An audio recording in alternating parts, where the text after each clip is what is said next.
So we're in Fleet Street, it's 1969, and we're in the heart of Fleet Street, the Sun offices, the Mirror offices, and it's hot, it's sweaty, it's under pressure.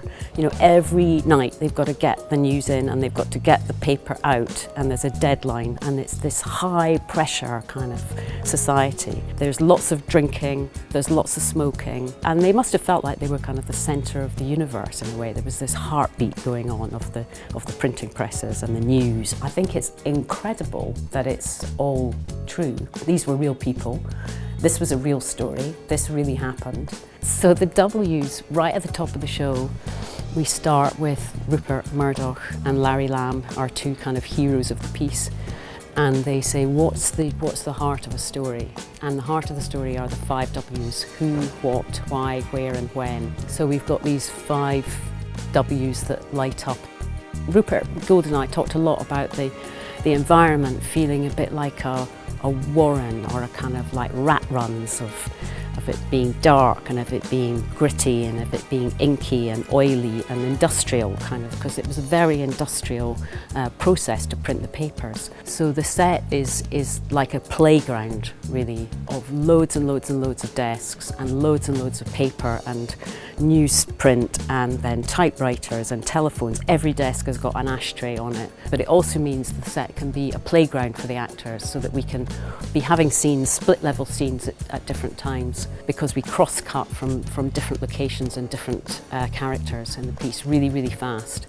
We get people up really high. We've got one of the guys right up at the top there, so that it feels like it's a kind of a gym of just work and activity and sweat and process. And we had great fun, of course, making all the different workstations. So each of the characters in the piece has their own desk and their own workstation, so that the actors, when they're in their little workstation, they feel like they're really in that world and that environment. And it's a really nice period, clothes-wise. I mean, I had great fun dressing, particularly the girls. Almost everything is real period pieces.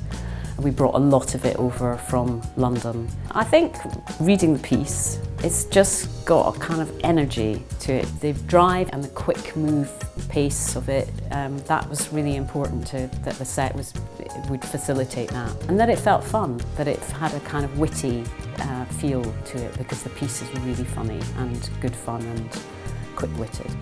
We were looking at lots of photographs of the time, lots of newsrooms, and I did endless research on the printing process. So these amazing YouTube videos of how they actually print the newspapers, which is incredible that they did that every single night.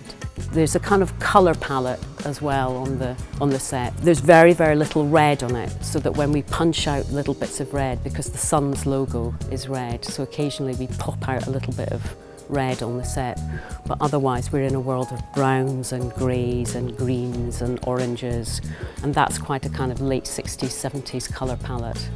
Round the back of the set we've got this cyc of rolls of what look like newsprint coming down. That means that we're able to project onto that. So John Driscoll, who did all the projections, that creates a kind of a world palette, a kind of visual palette of the reality of the piece very often. And then obviously we can do moving images on that.